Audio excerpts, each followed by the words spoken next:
Paliparin mo ang helikopter na yan at pakakasalan kita. Tumawa si Christina ng malakas sa buong opisina habang itinuturo ang helikopter ng kumpanya na nakaparada sa helipad sa bubong. Si Rogelio, suot pa rin ang maruming uniforme ng maintenance, ay sumagot lamang ng tahimik ng ngiti. Wala siyang ideya kung sino talaga ang sinusubukan niyang pahiyain. Sa loob lamang ng 20 minuto, haharapin ng mapagmataas na babaeng iyon ang isang katotohanang hindi niya inasahan. At sa oras na iyon, huli na para baguhin ang kahit ano. Sa loob ng gusali ng Besunto, naging tahimik ang silid-pulong sa ikatlong palapag. 15 executive, lahat nakasuot ng mamahaling Amerikana, ay natigilan. Hindi alam kung tatawa ba o makikialam. Pumasok lang si Rogelio para ayusin ang aircon, pero nakita ni Christina ang isang pagkakataon ang gawing katatawanan ang lalaki bilang kanyang aliw sa umaga. "Tingnan niyo siya," malakas na sabi niya habang tumayo mula sa kanyang upuang balat. Umalingaw-ngaw ang tunog ng kanyang mamahaling takong sa marmol na sahig. "Sa tingin niyo ba alam ng repair guy natin kung ano ang joystick, lalo na kung paano magpalipad ng helicopter?" Nagkagulo ng tawa sa silid, bagaman puno ng kaba at pag-aalinlangan. Hindi kumibo si Rogelio. Tahimik siyang nagpatuloy sa pag-ayos ng control panel, matatag ang kanyang mga kamay. Tinuruan siya ng tao ng karanasan ng isang aral. Ang pinakamahalagang tagumpay ay madalas nakakamtan sa katahimikan. "Ikaw ang kinakausap ko," lumapit si Christina, nakatawang nakapamewang. Kumalat ang pabangon niya sa pagitan nila. "O baka naman puno ng langis ang tenga mo?" "Narinig ko kayo, ma'am," sagot ni Rogelio habang bumaba sa hagdan at pinunasan ng mga kamay gamit ang basahan. Tiningnan niya siya sa mata, kalma at hindi natitinag. Lalo lang ikinainis iyon ni Christina. "Ma'am," tumawa siya ng mapanlait, "ang formal mo naman. Iyan lang ba ang natutunan mo sa buhay?" Naglinis ng lalamunan si Roberto, ang CFO, halatang hindi komportable. "Christina, baka dapat bumalik tayo sa quarterly report." "Sandali lang, Roberto." Sabat niya, tinaas ang kamay, kumislap ang kanyang mga mata sa kapilyahan. "Mas maganda ang naiisip ko." Lumakad siya papunta sa malaking bintana na may tanawing helipad.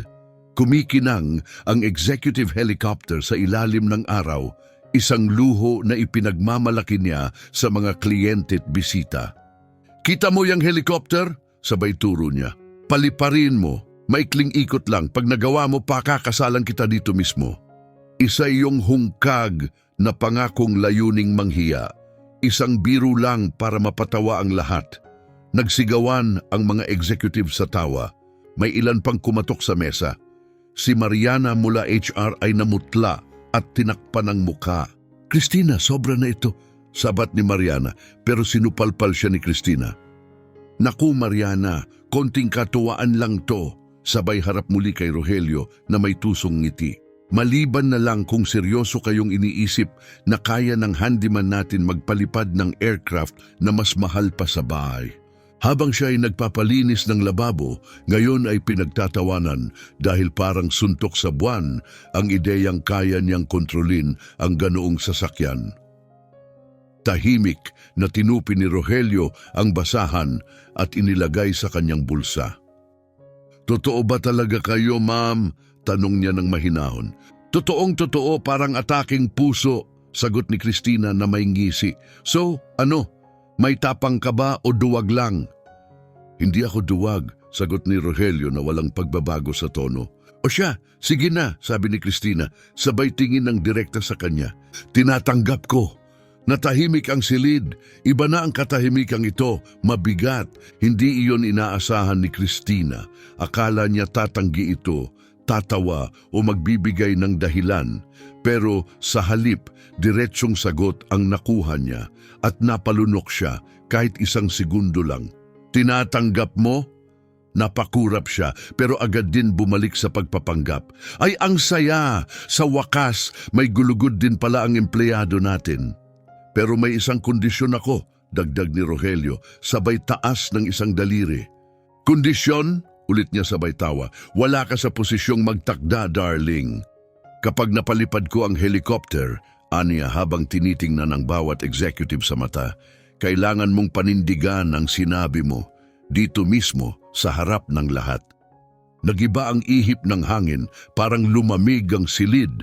Sandaling nawala ang ngiti ni Cristina pero bumalik agad, mas malaki at mas peke. Siyempre, Cristina always keeps her promises, sabi niya ng masigla, sabay harap sa iba. Kayo ang mga saksi. Kapag napaandar ng lalaking ito ang helicopter ko, pakakasalan ko siya kaagad. Alam ng lahat na hindi siya seryoso. Isang biro lang ito, isa na namang pagsubok upang pahiyain si Rogelio. Mas malakas ang tawanan, may ilan nang naglabas ng cellphone, handa nang i-record ang inaasahang kapalpakan. Kinuha ni Rogelio ang kanyang toolbox at lumakad papalabas. Bago siya tuluyang lumabas, lumingon siya at humarap sa kanila. Magkita tayo sa helipad sa loob ng 15 minuto, anya. Nandun ako, sagot ni Cristina na may nakakalukong kaway, parang tinuturing siyang batang nangangarap magtayo ng spaceship. Sumara ang pinto at ang mga yabag ni Rogelio ay umalingaw-ngaw sa pasilyo hanggang sa tuluyang naglaho sa katahimikan. Nakita niyo yon? Lumingon si Cristina sa silid habang tumatawa pa rin. Nagniningning ang kanyang mga mata sa kasiyahan. Talagang naniwala yung hangal na kaya niyang magpalipad ng helicopter. May matinding palabas tayong mapapanood. Umiling si Mariana halatang hindi komportable.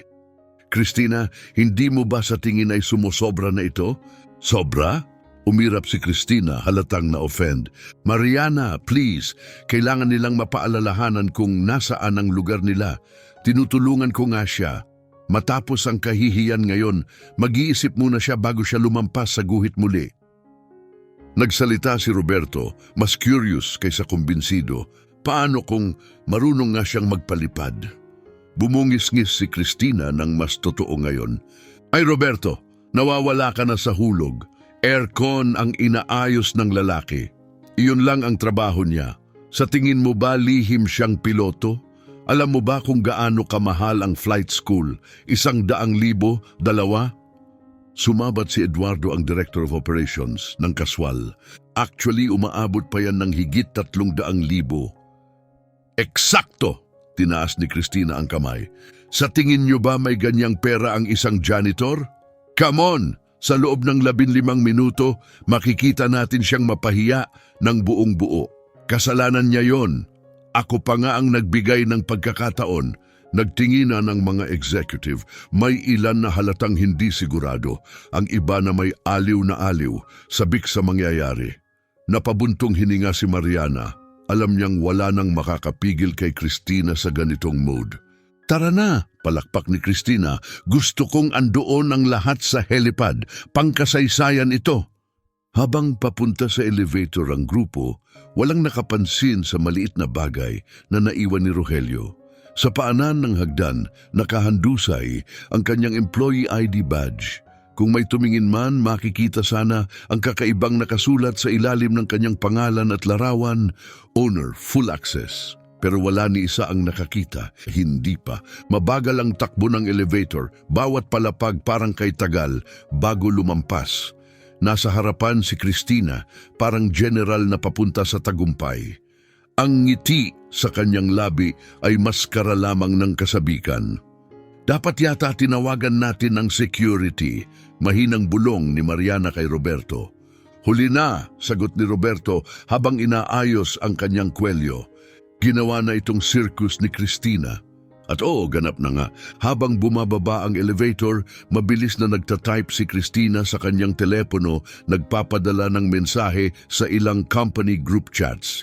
IT team, punta kayo sa helipad, hindi nyo dapat palampasin to. Sales team, rooftop in 10 minutes. You'll thank me later. Marketing, dalhin nyo ang mga kamera. May viral gold tayo. Nang bumukas sa wakas ang elevator sa ground floor, halos tumakbo si Cristina palabas. Ang helipad ay nasa tuktok ng isang mababang annex building. na mararating sa pamamagitan ng panlabas na hagdan. Nandoon na ang humigit kumulang 30 empleyado, hawak ang cellphone at handang mag-record. Dumating na ang bida ng araw, sigaw ni Christina nang may drama habang umaakyat sa helipad. Handa na ba ang mga kamera nyo? Kasaysayan ang masasaksihan natin. Nandun na si Rogelio, nakapagpalit na siya ng damit, wala na ang maintenance uniform. Suot niya ngayon ay light blue na polo at beige na pantalon. Simple pa rin pero malinis at akmang-akma sa okasyon. Tahimik siyang nakatayo, nakatingin sa helicopter, tila nagmumuni-muni. Lumapit si Christina habang tumatawa. Bagong damit? Gusto mo talagang makuha ang loob ng bride-to-be mo? Gusto ko lang maging komportable, sagot ni Rogelio, hindi inaalis ang tingin sa helicopter. Komportable daw, tawa ni Christina habang umiikot paharap sa karamihan. Feeling niya siguro ay papunta siya ng Paris. Tumawa ang karamihan. May mga tunay na natutuwa, ang iba na may abalang nagre-record, iniisip na agad ang likes at shares. Lumapit si Armando, ang head of security, kay Christina. Direktor, kailangan natin mag-usap. Pag-aari ng kumpanya ang helicopter. Hindi natin pwedeng payagan. Armando, mahal ko, sabat ni Christina, sabay tapik sa balikat nito na parang bata. Kalma lang, ni hindi niya mayon yan. Pero kung sakali lang na magawa niya, may permiso kang kumilos. Deal? Hindi masaya ang itsura ni Armando pero tumango na lang. Sanay na siyang hindi na umangal kapag si Christina na ang kausap. O siya, simulan na natin, palakpak ni Christina para kunin ang atensyon ng lahat. Rogelio, mahal kong lalaki, iyon na ang entablado o mas tama, ang helicopter, ipakita mo na. Lumapit ang karamihan, bumubuo ng isang malapad na kalahating bilog na nakapaligid sa landing zone. Halos lahat ay nakataas ang cellphone, sabik na makuha ang perpektong anggulo para sa inaakala nilang kahihiyan ni Rogelio. Ngunit si Rogelio tahimik na lumakad papunta sa helicopter. Kalma at matatag ang kanyang lakad, walang bakas ng pag-aalinlangan. Inaasahan ni Christina na makakakita siya ng nanginginig na kamay, pawis sa noo o takot sa mukha. Pero imbes, mukhang masyadong relaxed si Rogelio at dahil dito tila may kakaiba sa sitwasyon. Sandali lang, sigaw bigla ni Christina. May bago na namang malisyosong ideya na pumasok sa isip niya. Bago ka sumakay dyan at mapahiya, dagdagan natin ang saya. Huminto si Rogelio at dahan-dahang humarap sa kanya. Paano kung pataasin natin ang pustahan? Bukang bibig ni Christina habang ibinuka ang mga bisig, sinisip-sip ang atensyon ng lahat. Kapag talaga namang napalipad mo yung helicopter, hindi lang kita pakakasalan, bibigyan din kita ng 50,000 piso bonus. Tumigil siya saglit, hinayaang tumimo ang halaga sa isip ng mga tao. 50,000 ulit niya, mayabang ang ngiti, may sumipol sa karamihan, impress sa halagang binanggit. Lalong lumiwanag ang ngiti ni Christina. Oo, tama, 50,000. Baka sapat na yan para makabili ka ng lumang van? O kaya naman palitan na ang mumurahing cellphone mong may button pa? Mas malakas ang tawanan mula sa karamihan. Walang reaksyon si Rogelio. Tahimik lang siyang nakatingin sa kanya, blangko ang mukha, pero hindi pa tapos si Christina. Itinaas niya ang isang daliri, matalim at mapanirang ngiti ang nakapaskil. Pero kapag pumalpak ka, kapag hindi mo napasimulan ang helicopter, magre-resign ka. Dito mismo, sa harap ng lahat. Iniling niya ang ulo, kunwari patas ang alok. Ano, game ka ba? Bumagsak ang katahimikan sa helipad. Nagkatinginan ng ilang empleyado, halatang hindi na sila natutuwa. Hindi na ito katuwaan, isa na itong malinaw na paninira. Christina, humakbang si Mariana, litaw ang pag-aalala. Tama na to, bumalik na lang tayo sa loob at... Mariana, walang nagtatanong sa'yo, singhal ni Christina, inis na inis. Matanda na si Rogelio, kaya niyang magdesisyon para sa sarili niya. O sinasabi mo bang hindi niya kaya yon? Lantarang bitag ito, kapag tumanggi si Rogelio, lalabas siyang duwag. Kapag pumayag at pumalpak, mawawala ang kanyang trabaho. Sigurado si Cristina, wala siyang kahit katiting na duda. Sa isip niya, imposibleng makalipad ang lalaki. Walang tsansa, wala ni kaunti. Ano, Rogelio? Tumiklop ang braso ni Cristina habang tinititigan siya. Tinatanggap mo ba ang bagong kondisyon o tatakbo ka na lang palayo? Tumingin si Rogelio sa helikopter. Pagkatapos kay Cristina, pagkatapos sa karamihan na halos pigil hininga sa paghihintay ng kanyang sagot. Tinatanggap ko, sabi niya. Napakurap si Cristina, gulat ng isang segundo, pero agad bumalik ang mapanirang ngiti, mas malaki at mas mayabang. Perfect! May nagre-record ba nito?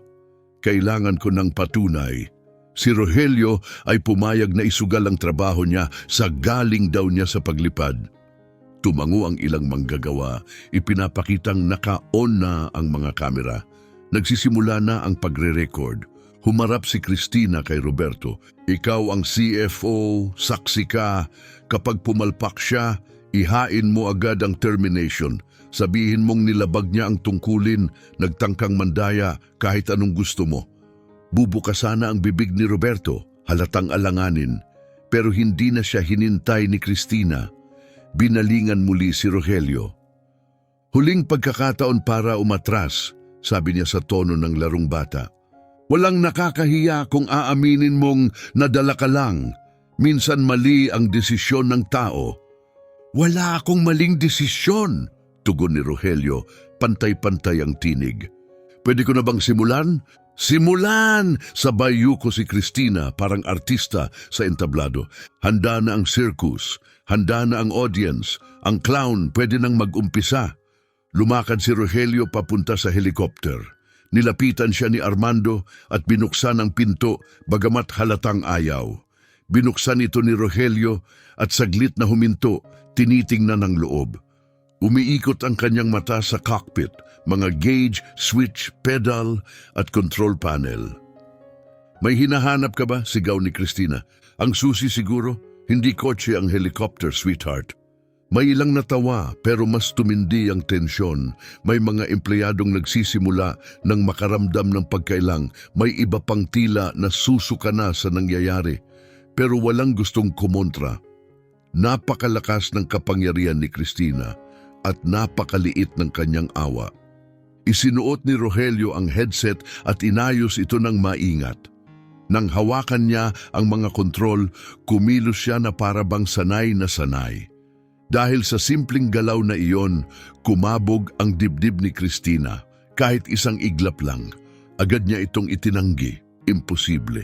Hindi maaaring totoo. Ang tagal niya, bulong ng isa.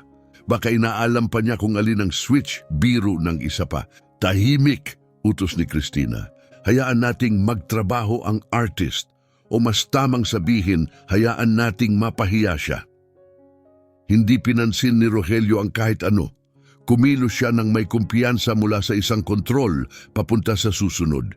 Sinuri ang mga instrumento, inayos ang settings, tinest ang mga pedal at ininspeksyon ang panel nang walang kahit anong kaba. Bawat kilos, sanay, disiplinado, natural. Pagkatapos ay pinindot niya ang start button. Bumangon ang makina na may malakas na ugong sabay sabog ng katahimikan. Umiikot ang rotors, dahan-dahan sa simula, tapos pabilis ng pabilis bawat segundo. Tahimik ang buong helipad. Sa ilalim ng mga kamay ni Rogelio, nabuhay ang helicopter. Bahagyang kumibot ang kumpiyansang ngiti ni Cristina. Kaunti lang, pero kumibot nga ito. Umalingaw-ngaw ang dagundong ng makina sa buong helipad. Pinupuno ang paligid ng matinding lakas. Umiikot ng mas mabilis ang mga talim ng rotor, humahampas sa hangin at alikabok, dahilan para magliparan ng damit ng mga tao at takpan ng ilan ng kanilang mukha. Umatras si Cristina ng isang hakbang, itinaas ang kamay upang hadlangan ng alikabok. Mabilis ang tibok ng kanyang puso, mas mabilis kaysa sa nais niyang aminin. Hindi ganito dapat ang nangyayari. Hindi nga dapat ni hindi kayang paandarin ni Rogelio ang helicopter. Napagana niya ang makina. Bulong ni Mariana, halos hindi makapaniwala. Kahit sino kaya yan, isang pindot lang. Balik ni Christina sa gitna ng ingay, pero kahit matalim pa rin ang tono, wala na ang dati nitong kumpiyansa. Tingnan muna natin kung kaya niya talagang paliparin. Sa loob ng cockpit, nagtatrabaho si Rogelio ng may disiplina at konsentrasyon. Parang isang pianistang madulas ang daliri sa bawat kontrol. Inaayos ang mga dial, sinusuri ang fuel level, compass, altimeter. Pinisilang mga pedal, ninamnam ang vibrations at kinilala ang bigat ng sasakyan. Sandaling huminto ang kamay niya sa cyclic control at may alaala na bumalik, hindi inaanyayahan. 10 taon na ang nakalipas, isang tahimik na airstrip. Ang ama niya sa tabi niya, may tinig ng pasensya. "Anak!" Umalingaw-ngaw sa isip niya, hindi nagsisinungaling ang helicopter. Ipinapakita nito kung sino ka. Kapag natatakot ka, lalaban ito. Pero kung kalmado ka, lilipad ito kasama mo. Pumikit si Rogelio, huminga ng malalim, at nang muling dumilat, wala na ang alinlangan. Sa labas, halatang kinakabahan si Christina. Lumapit siya kay Roberto at pabulong na nagsalita. "Ginagawa niya talaga ito?" "Mukhang ganon na nga," sagot ni Roberto, hawak ang pagitan ng paghanga at kaba. "Christina, baka kailangan na natin itong itigil kapag lumipad siya at may nangyaring masama." "Walang mangyayaring masama," sabat ni Christina, pero may kapos na sa kumpiyansa ang boses niya. "Nagpapa-impress lang yan. Siguro nanood lang ng tutorial sa YouTube. Totoong lipad, please." Lumapit si Mariana, ang boses ay puno ng pag-aalala. "Christina, kailangan nating mag-usap, privado." "Tungkol saan?" "Tungkol kay Rogelio," mahinang sagot niya. "Kanina umaga, habang nire-review ko ang HR records para sa audit, may napansin akong kakaiba." Lumingon na si Christina palayo sa helicopter, ang mga matay biglang tumalim. "Anong klaseng kakaiba?" "May access siya sa mga lugar na hindi dapat inaabot ng isang maintenance worker. Executive meeting rooms, financial databases, pati mga nakalock na company files. At may isang tala sa system na nakakuha ng pansin ko, full access presidential approval." Nanginig ang likod ni Christina.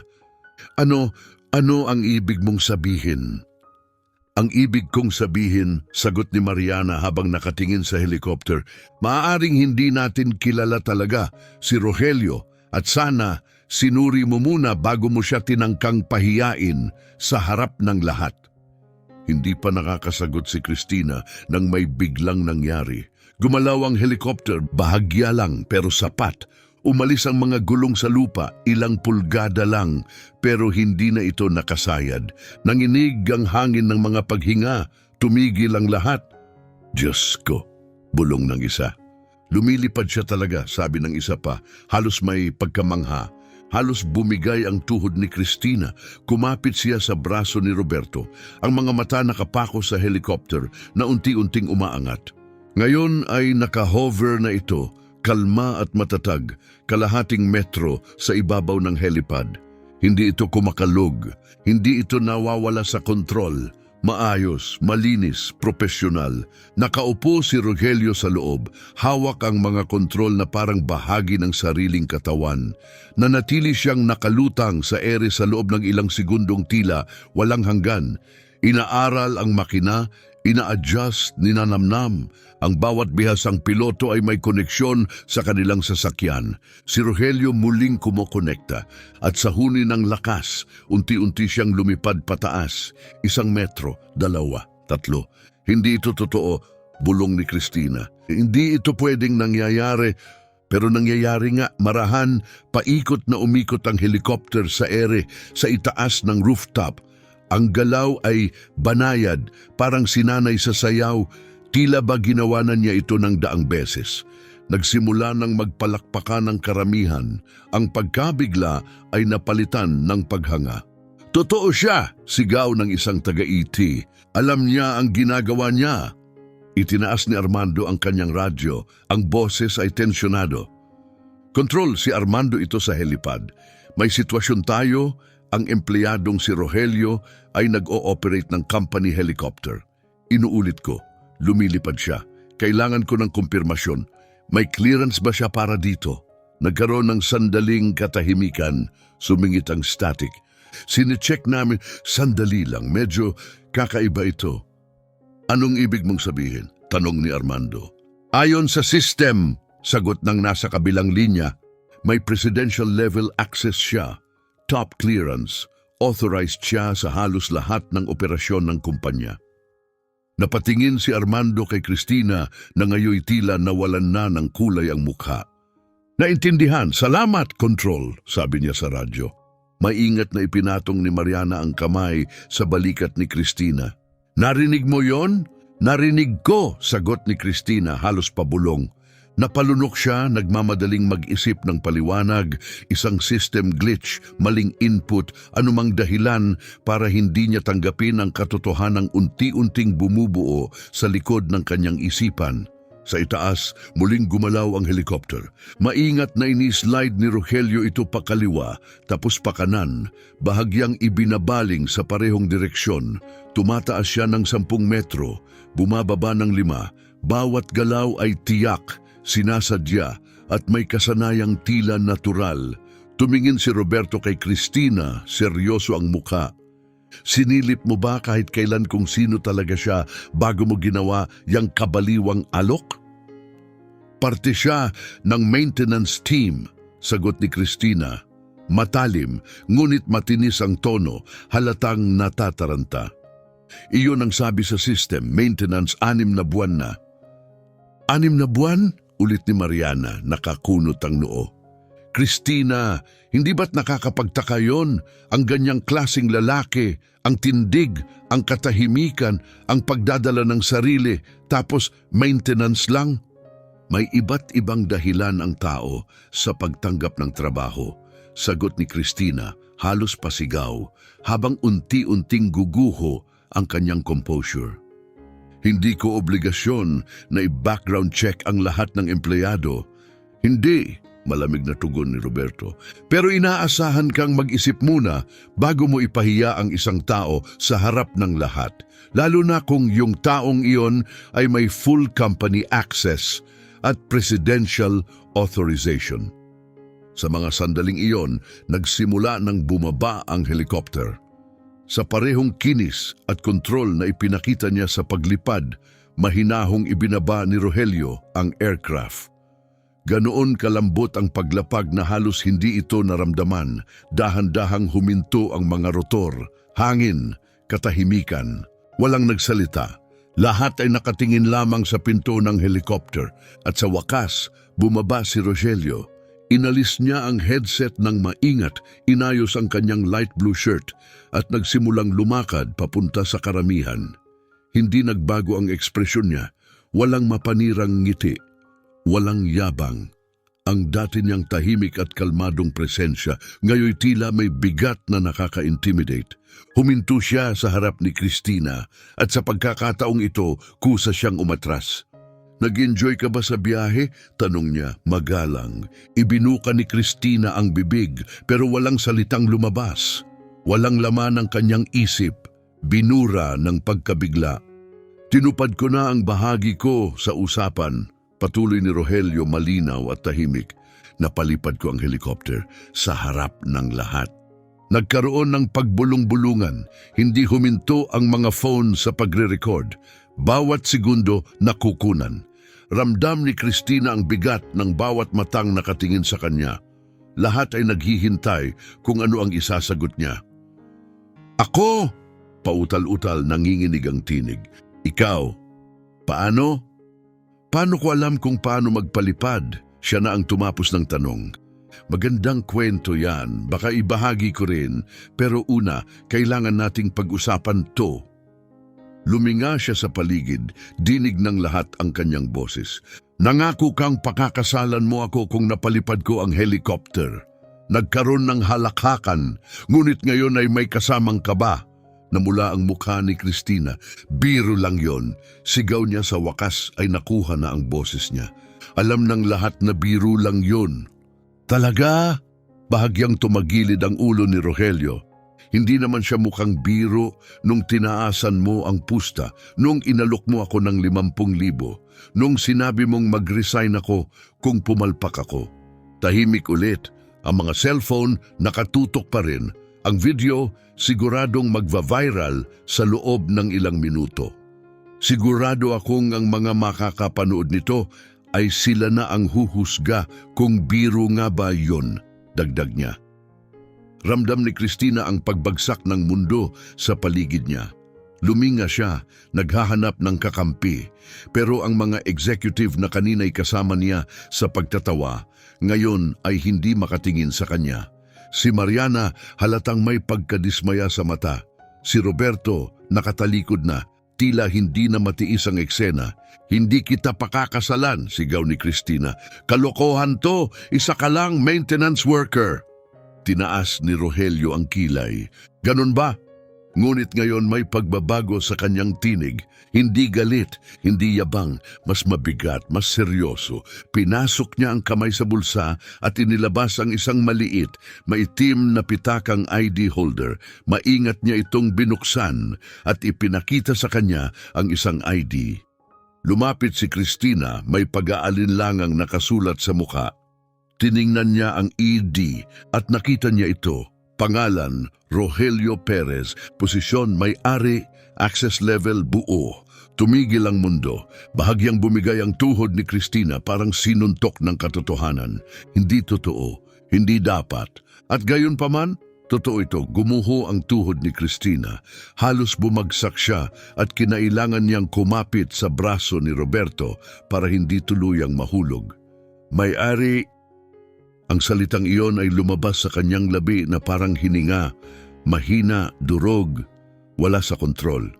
Hindi ito totoo, pautal-utal niyang sabi. Maingat na ibinalik ni Rogelio ang pitaka sa bulsa. Maaari mong ipakumpirma kay Mariana. Tingnan mo ang opisyal na talaan. Nanginginig pa rin si Mariana habang binubuksan ang kanyang tablet. Nanginginig ang kanyang mga daliri habang nag-scroll sa internal system. Tahimik ang lahat ng tao, walang humihinga, walang gumagalaw.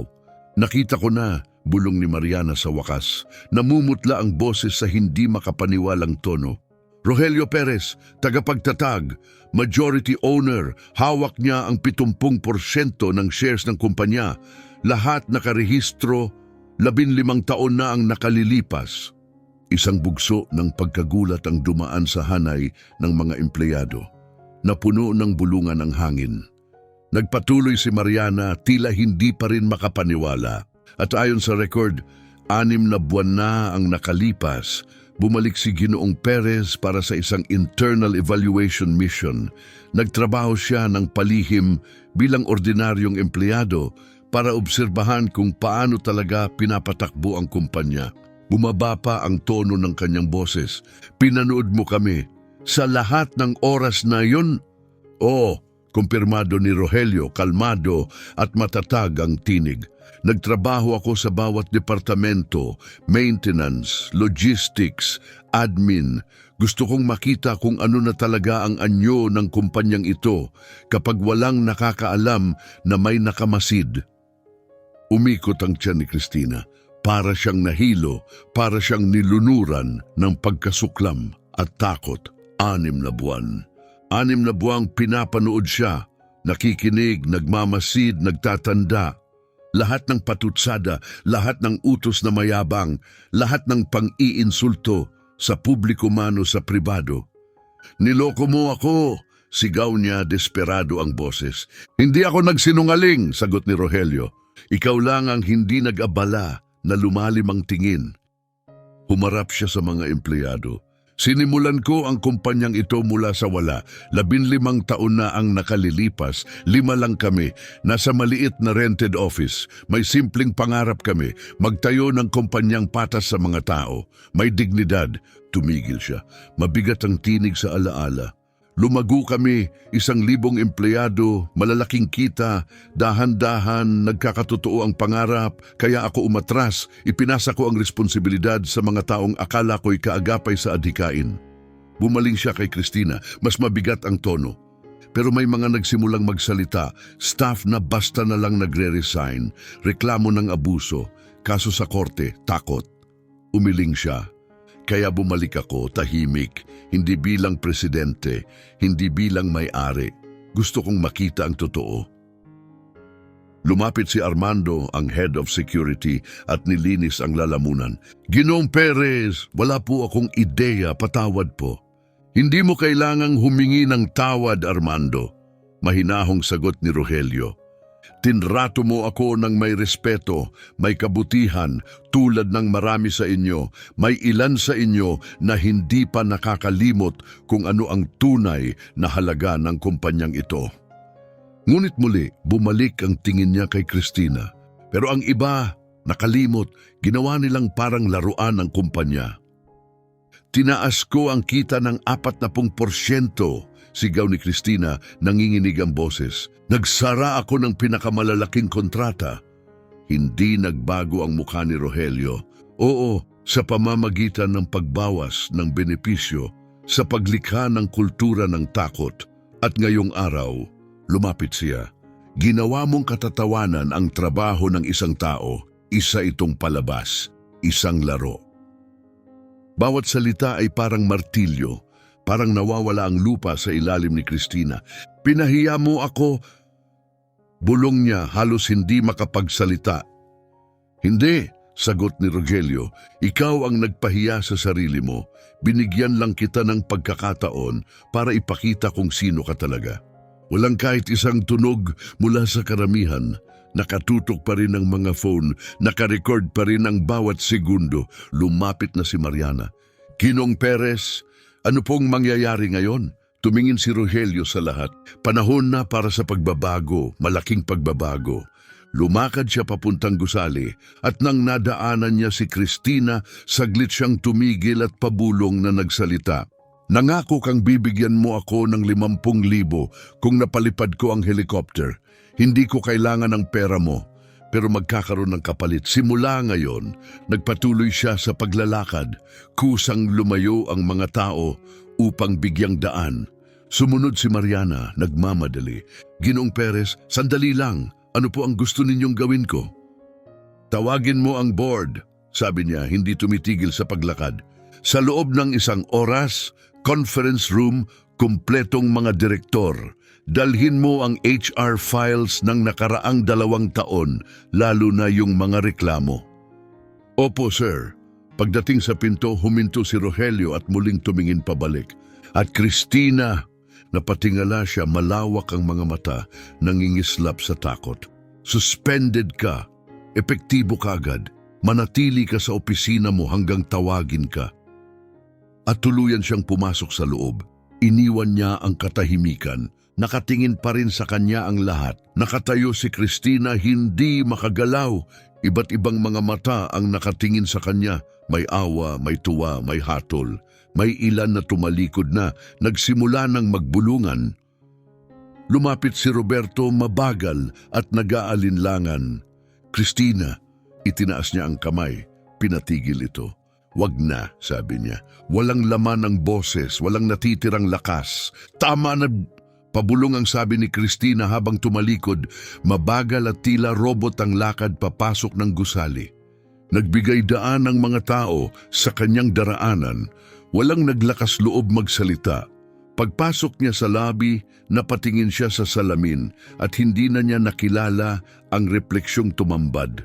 Maputlang balat, namimilog ang mga mata, isang mukhang guwang, winasak ng gulat at hindi makapaniwalang katahimikan.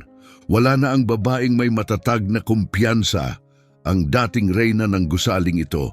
6 na buwan, ilang beses ba niya siyang minamaliit, pinagtawanan, inutusan, tinalikuran habang pinagtatawanan. At sa lahat ng panahon na iyon, pinapanood siya ni Rogelio. Nakikinig, nagtatala, nagbabalak, mabagal at walang imik ang biyahe ng elevator. Pagbukas ng pinto, sa pamilyar na palapag, lahat ay tila gaya ng dati. Ang meeting room, kung saan nagsimula ang lahat, ay hindi pa rin nagalaw. Ang leather chair kung saan siya dating nakaupo, parang isang reyna. Ang salaming bintana kung saan niya itinuro ang helicopter, kumpiyansang kumpiyansa. Tahimik na pumasok si Cristina sa kanyang opisina at isinara ang pinto. Sa labas, gumagalaw na ang kumpanya. Mga boses sa hallway. Tumutunog ang mga telepono, usapan na puno ng pagkabigla. Lumabas na ang katotohanan at si Cristina nakaupo. Mag-isa, naghihintay. Naghihintay sa kapalarang alam niyang hindi na maiiwasan. Isang oras ang lumipas sa conference room sa palapag ng Vesves at Preiro. Bawat upuan ay okupado. Mga direktor, manager at department head, lahat ay tahimik, kaba ang nasa mukha. Kumalat na ang balita gaya ng apoy sa damuhan, pero walang tiyak kung ano ang susunod. Eksaktong oras, pumasok si Rogelio. Hindi na siya nakasuot ng maintenance uniform. Isang navy blue suit ang suot niya, maayos ang tikas at bawat hakbang ay may autoridad. Hindi na siya ang lalaking nag-aayos ng aircon, siya na ngayon ang may-ari. At naramdaman ito ng lahat sa silid, nag-iba ang enerhiya. Kasunod niya si Mariana, may dalang makapal na mga folder at tablet. Bumulusok sa lamesa ang mga dokumento, isang tunog na lalong nagpabigat sa tensyon. Magandang hapon, panimula ni Rogelio. Tahimik pero matatag ang kanyang boses. Salamat sa mabilis ninyong pagtugon. Lumakad siya papunta sa dulo ng mesa, ang mismong upuang dating kay Cristina. Ngayon, bakante. Sinasadyang walang nakaupo. May ilan sa inyo nakilala na ako, may ilan pa lamang ngayon lang nakakaalam. Para sa mga nag-aalinlangan pa, ako si Rogelio Perez. Ako ang nagtatag at may-ari ng karamihan sa kumpanyang ito. Nag-ululan ng bulungan at gulat sa silid. Nagkatinginan ang ilang manager, nanlalaki ang mga mata. Ang iba, nakatitig lang sa mesa, tulala. Si Roberto hindi gumalaw, ang mga matay nakapako sa mesa. Sa nakaraang 6 na buwan, nagtrabaho ako sa loob ng kumpanyang ito ng palihim, patuloy ni Rogelio. Umiikot ako sa iba't ibang departamento, maintenance, security, cafeteria, cleaning. Ginawa ko ito para makita kung ano na nga ba talaga ang naging kalagayan ng kumpanyang ito. Binuksan niya ang isa sa mga folder ni Mariana at ang nakita ko ay labis na nakakabahala. Lalong tumindi ang bigat sa kanyang tinig. Ang kumpanyang ito ay itinayo sa respeto, sa dignidad, sa paniniwalang pantay-pantay ang halaga ng bawat isa, anumang posisyon. Tiningnan niya ang buong silid, matatalim, matatag ang mata, pero may nabago, may nawala. Mariana, ilang formal na reklamo ng harassment ang naisampa sa nakaraang 2 taon? Tiningnan ni Mariana ang tablet. 83 formal na reklamo, sabi niya, nanginginig ang boses. At humigit kumulang 200 at 15 hindi formal na reklamo na hindi na proseso. Natahimik ang buong silid. 83 ulit ni Rogelio, mabagal ang bigkas. At ilan sa mga reklamo ang nagbunga ng tunay na aksyon.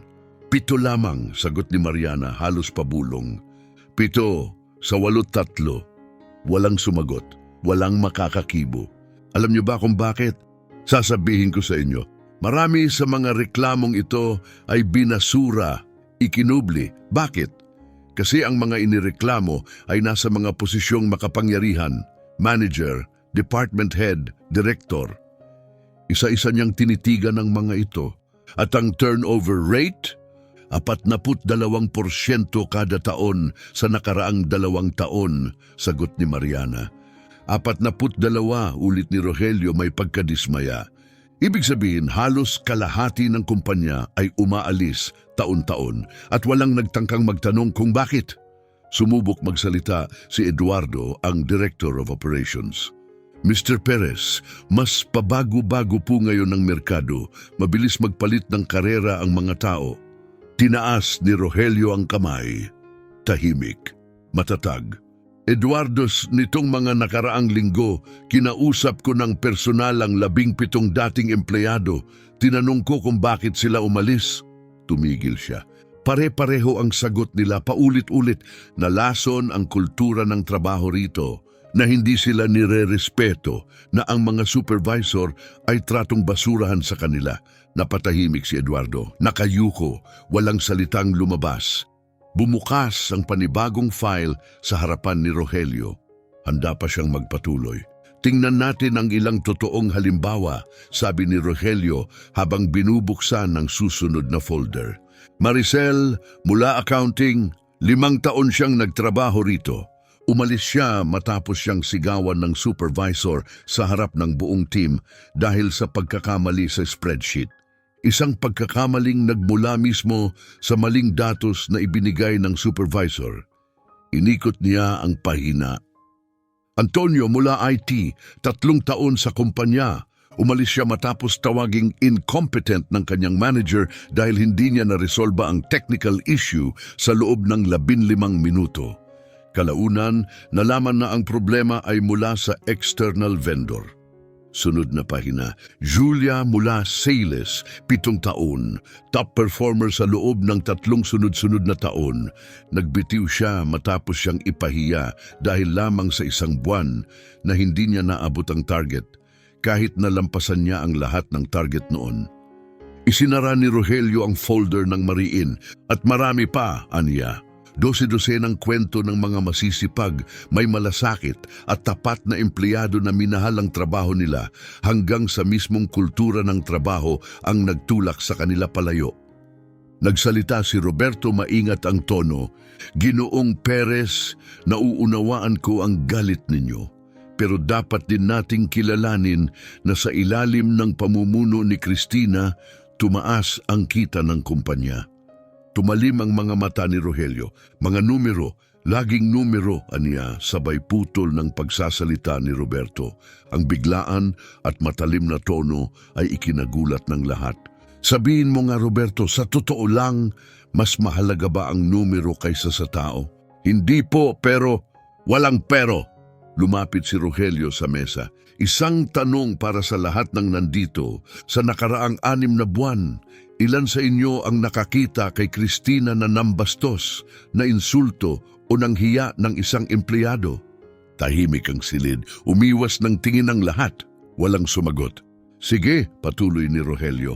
Ganito na lang, ilan sa inyo ang nakakita nito at walang ginawa, lalong bumigat ang hangin. Ito ang mga nakita ko, sabi ni Rogelio habang dahan-dahang naglalakad sa paligid ng mesa. Nakita kong sinermunan ni Cristina ang isang janitor dahil sa maliit na mantsa sa salamin. Narinig kong pinagtawanan niya ang isang intern dahil nagkamali ng dalang kape. Narinig kong tinakot niyang tanggalin ang mga empleyado dahil sa simpleng pagkakamali. Huminto siya sa likod ni Mariana. At ang pinakamasakit, nakita ko kayong lahat tumawa, umiwas ng tingin o sa pinakamabuting kaso, naawa pero wala ring ginawa. Parang mga martilyo ang bawat salita. Ginoong Perez, mula sa dulo ng mesa, si Rosemary ang nagsalita, marketing director. Kung mamarapatin ninyo, may ilan sa amin na nagtangkang tumulong, pero sobrang lakas ni Cristina, suportado siya ng board. Suportado ng board, ulit ni Rogelio, tahimik pero puno ng bigat. Tumingin siya kay Roberto. Totoo ba yon? Nag-alinlangan si Roberto. Nagbigay si Cristina ng resulta. Masaya ang mga shareholder. Ako ang majority shareholder, paalala ni Rogelio, at hindi ako masaya dahil walang nagsabi sa akin kung paano nakukuha ang numerong yan. Bumalik si Rogelio sa kanyang upuan. Makinig kayong mabuti, magbabago ang kumpanyang ito, malaki ang pagbabagong darating. At kung hindi kayo handa, magsimula na kayong mag-impake, tahimik ang lahat. Simula ngayon, ito ang mga bagong patakaran. Una, lahat ng harassment reports ay rerepasuhin ng independent committee, hindi ng internal management. Ikalawa, sino mang manager na mambastos ng staff ay agad na sususpindihin anuman ang posisyon o halaga ng kita. Ikatlo, magsasagawa tayo ng pagsusuri sa sweldo at benepisyo. Sisiguraduhin nating patas ito mula sa ibaba paakyat. Si Mariana ay mabilis na nagtatala sa kanyang tablet. Ika-4, magtatatag tayo ng anonymous reporting tools. Lahat ng empleyado ay dapat may boses nang walang takot. Ika-5, ia-audit natin ang lahat ng desisyong administratibo sa nakaraang 2 taon. Lahat ng termination, lahat ng denied promotions, lahat ng bonuses, buong transparency. Tahimik pa rin ang lahat, walang gumalaw. Lahat ay nag-a-absorb ng narinig. Ginoong Perez, muling tanong ni Rosemary, paano po si Cristina? Ano ang mangyayari sa kanya? Tumingin si Rogelio sa bakanteng upuang dati niyang inuupuan. Sa loob ng isang saglit, tila may lungkot sa kanyang mata. Gaya ng iba, siya ay dadaan sa investigasyon, aniya. May pagkakataon siyang sagutin ang mga paratang. Pero kapag napatunayang totoo, hindi na niya kailangan tapusin. Alam na ng lahat. Paano naman kami? Tanong ni Eduardo, inihahayag ang takot ng lahat. Eduardo, sabay tingin ni Rogelio, may ininsulto o pinahiya ka bang empleyado sa ilalim mo? Maaaring naging masyado akong matigas minsan, aminado ni Eduardo. At least nagsasabi ka ng totoo, sagot ni Rogelio. Lahat tayo nagkamali. Ako mismo nagkamali rin sa pag-atras at pagpapabaya. Tiningnan niya ang bawat mukha. Kaya ganito ang kasunduan, makiisa sa pagbabago. Mamuno ng may malasakit, igalang ang tao bilang tao. Gawin nyo yan, may lugar kayo rito. Ipagpatuloy ang dating sistema, wala na kayong puwang. Ganun kasimple. May tanong ba sa tanong niya sa huli? Tahimik, nagwakas ang pagpupulong sa bigat ng katahimikan. Umalis ang mga direktor na parang sundalong natalo. Bit-bit ang bigat ng mga nasaksihan. Nanatili si Mariana, tinatabi ang mga dokumento habang si Rogelio ay nakatanaw sa malawak na salamin. Ginoong Perez, mahina niyang sabi, nasa opisina pa rin si Cristina. Simula ng suspensyon, hindi pa siya lumalabas. Hindi lumingon si Rogelio. Gusto ka raw niyang makausap, tumango siya. Siguro oras na nga. Gusto niyo po ba akong sumama para magtala? Oo. Dalhin mo ang tablet mo. Pagharap niya kay Mariana. At Mariana, salamat sa pagpapanatili ng mga record, sa hindi pagbura ng mga reklamo, kahit sigurado akong pinilit ka ni Cristina. Namula si Mariana, ginawa ko lang ang trabaho ko, sir. Hindi, higit pa ang ginawa mo. Pinanatili mo ang integridad mo sa panahong mas madali sanang tumalikod. Sabay silang naglakad sa koridor papunta sa opisina ni Cristina. Sarado ang pinto. Kumatok si Rogelio ng 2 beses tapos binuksan ito. Nasa likod ng mesa si Cristina. Pero hindi na siya ang babaeng nakita nila kaninang umaga. Lundo ang balikat, namumugto ang mga mata. May guhit ng maskara sa pisngi parang mga luhang uling. Rogelio, bulong niya, basag, paos, durog. Hindi Ginoong Perez, mahina, ngunit matatag na sabi ni Rogelio. Rogelio lang. Cristina, dagdag niya sabay tango, magalang pero malinaw ang profesional na distansya. Tahimik na pumwesto si Mariana sa gilid, hindi nagsasalita ngunit alerto, handa sa kanyang tablet upang i-record ang usapan. Nanginginig ang mga kamay ni Cristina habang nakapatong sa kanyang mesa. Gusto ko lang maintindihan, simula niya, bakit mo ginawa to, bakit ka nagtago, bakit mo pinili ang trabaho sa maintenance, gayong ikaw ang may-ari ng buong kumpanya. Umupo si Rogelio sa tapat niya, hindi siya humilig, hindi siya nagpahinga, dahil ang mga spreadsheet at ulat ng board ay puro numero lang, hindi nila ipinapakita ang mga tao. Kailangan kong maramdaman kung paano tratuhin bilang wala, bilang hindi pinapansin, dun nabubuhay ang katotohanan. Bahagyang bumalik ang talim sa boses ni Cristina. Niloko mo ako, sinadya mo akong ilagay sa bitag. Hindi kita niloko, sagot ni Rogelio, matatag ang tinig. Binigyan lang kita ng espasyo para ipakita kung sino ka talaga at pinuno mo yon, bawat salita, bawat kilos sa loob ng 6 na buwan.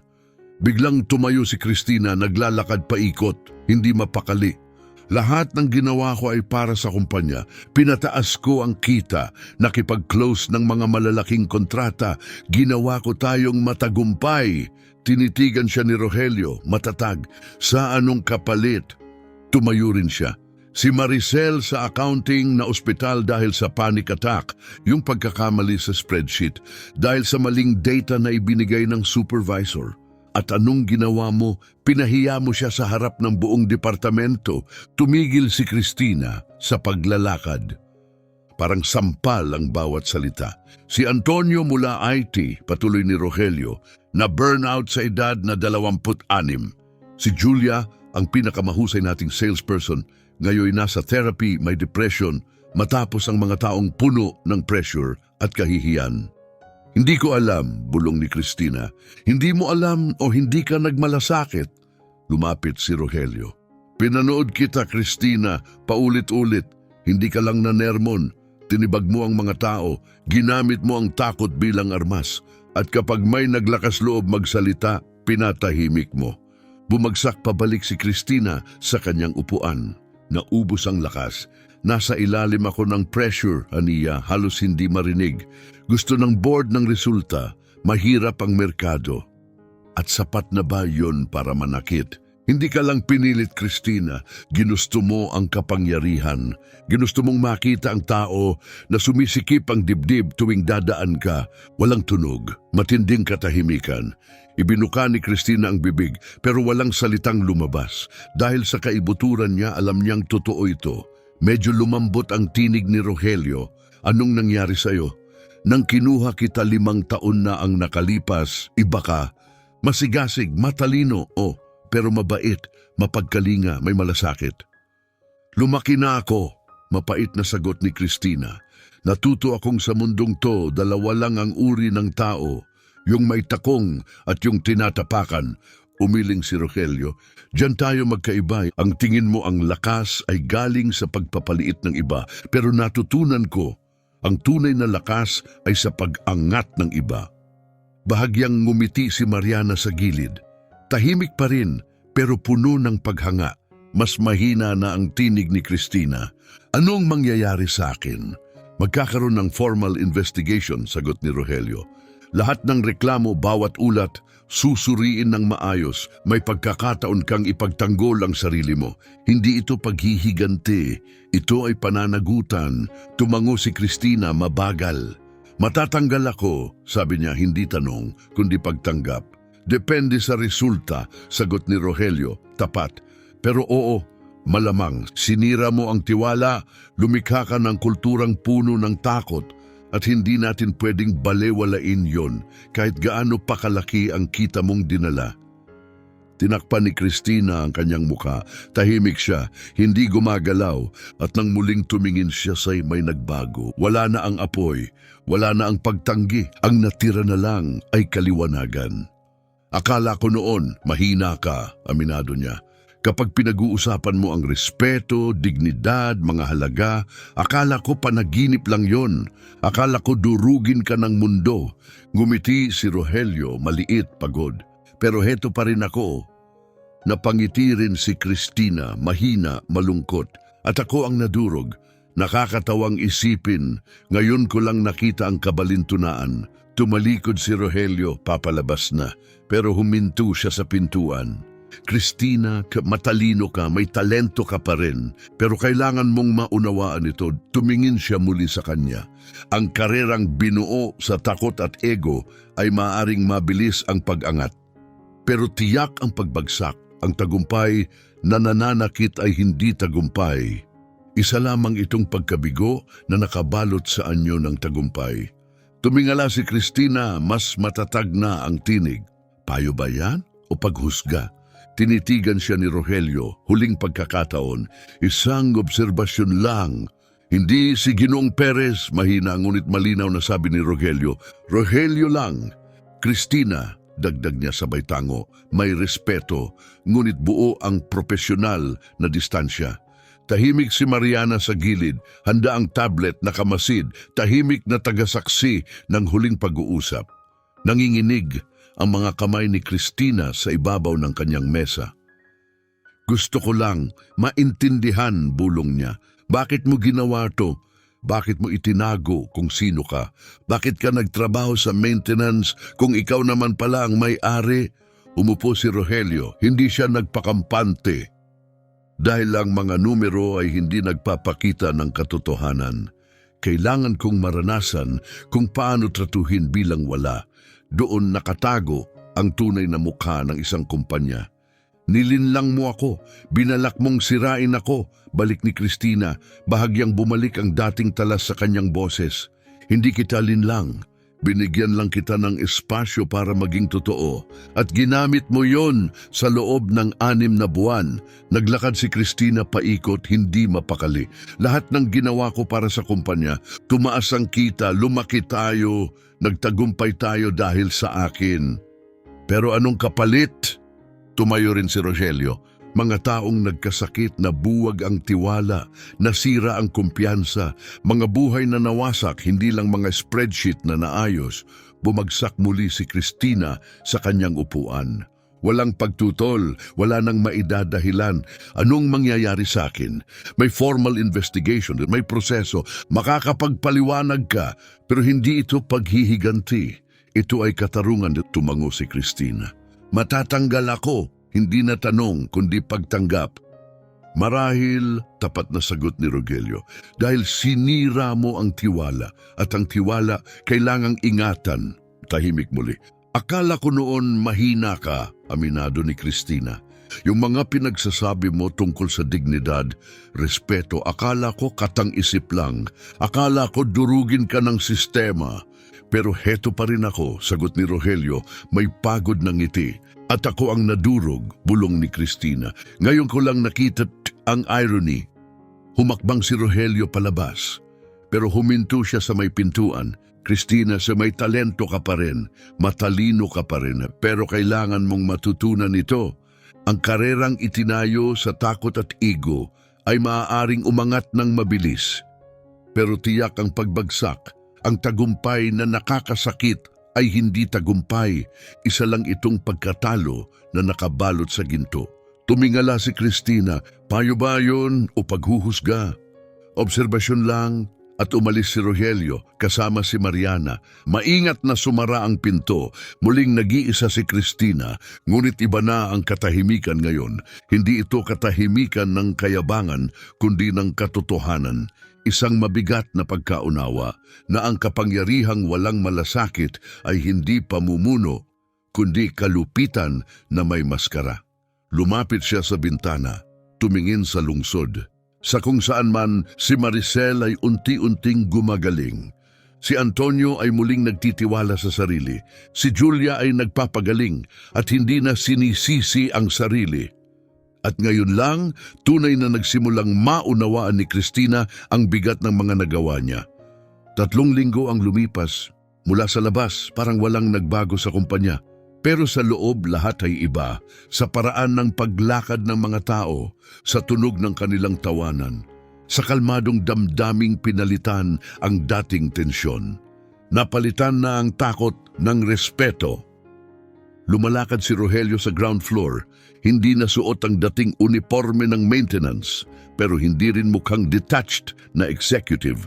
Ngingiti siya, babate, makikinig. "Ginoong Perez!" sigaw ng isang pamilyar na boses, si Armando. "Magandang umaga, Armando," sagot ni Rogelio sabay kamay. "Gusto ko lang magpasalamat, sir," tapat na wika ni Armando. "Masaya na ang team ko, matagal na naming hindi naramdaman to." "Hindi. Ako ang dapat magpasalamat dahil pinanatili mo kung sino ka kahit mahirap." Sa reception, kumaway si Maricel. Ngayon ay bagong receptionist. Hindi na siya parang naglalakad sa itlog. Maaliwalas, malaya. Sa taas, naghihintay na si Mariana sa meeting room. Nakahanda na ang mga folder, maayos, sunod-sunod. Ito na ang final report. Anya, sabay tapik sa pinakamakapal. Kompleto na ang interviews. Naripaso na ang ebidensya. Summary? 83 confirmed complaints kay Cristina. 67 empleyado ang nagbigay ng direktang salaysay. 15 kaso ang classified as serious workplace harassment. At nang matanggap niya ang paunang report, hindi siya lumaban, Malumanay na sagot ni Mariana. Humingi siya ng pagkakataong makipagkita sa ilang empleyado para humingi ng tawad. Tinanggap ba nila? Ilan oo, ang iba hindi pa handa, pero pinahalagahan nila ang pagkilos. Nag-a-apply na rin siya ng ibang trabaho. Tapat ang reference letters, inaamin ang kanyang mga kakulangan bilang leader. Tumango si Rogelio, walang saya, walang tagumpay, isang tahimik na lungkot lang.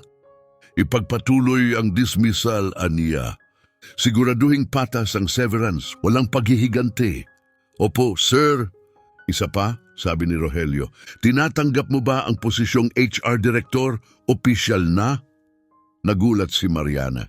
Sir, hindi ko alam ang sasabihin. Pinili mong itama ang mali. Pinili mong panindigan ang integridad mo. Kailangan ko ng ganong leader. Tumindig si Mariana, mas tuwid ang tindig. Oo sir, tinatanggap ko. Salamat po.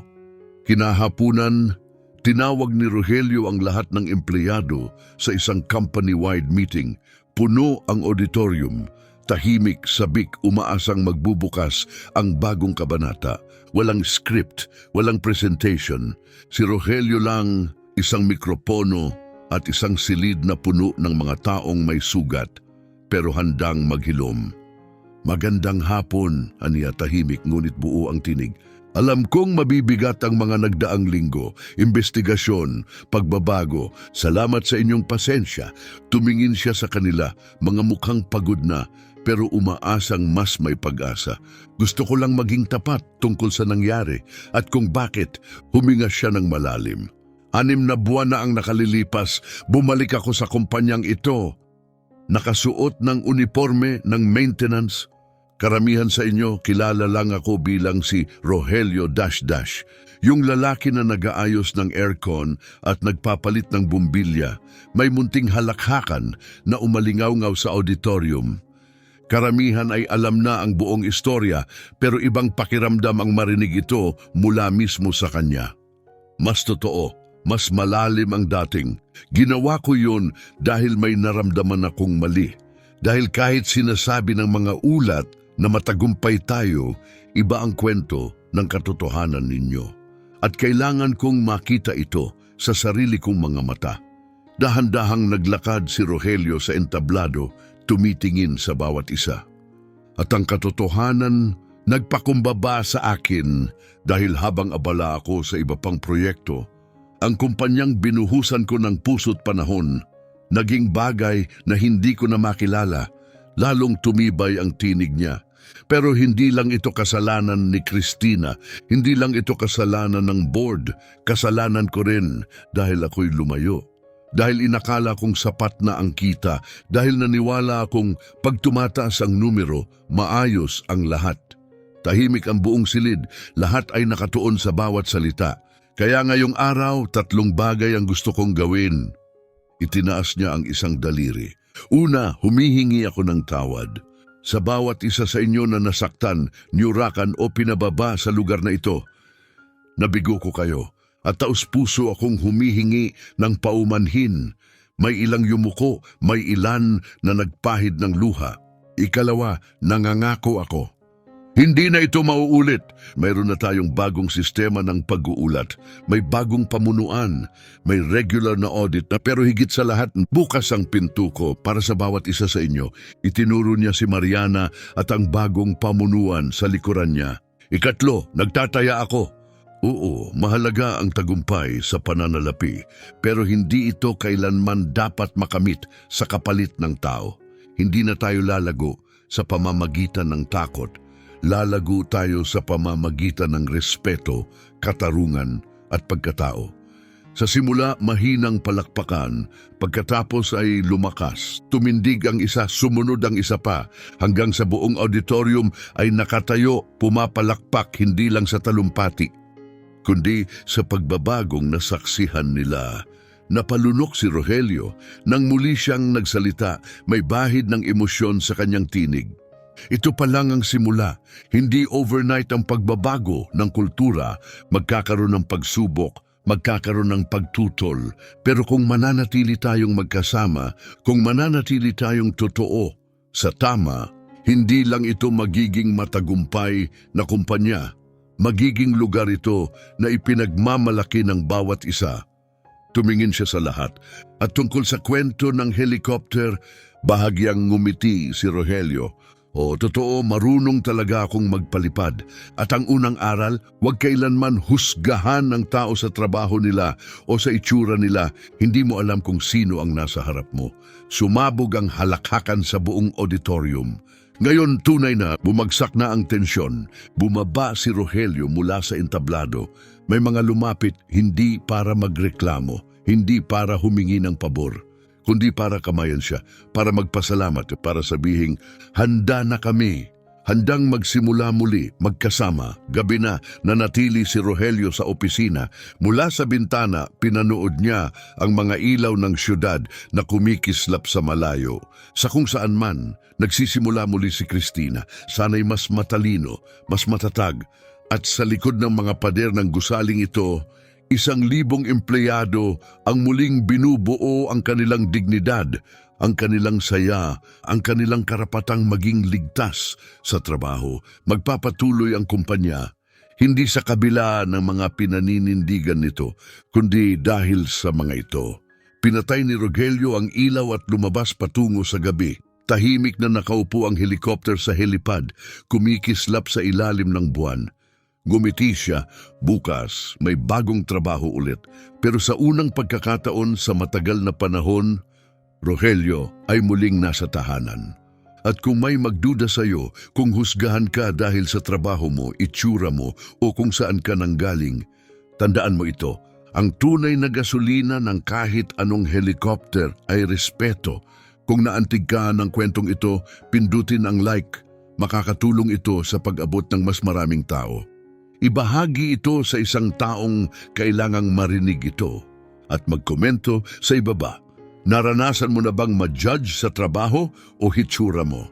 Ano ang gagawin mo kung ikaw si Rogelio? Ikwento mo at babasahin ko ito, isa-isa.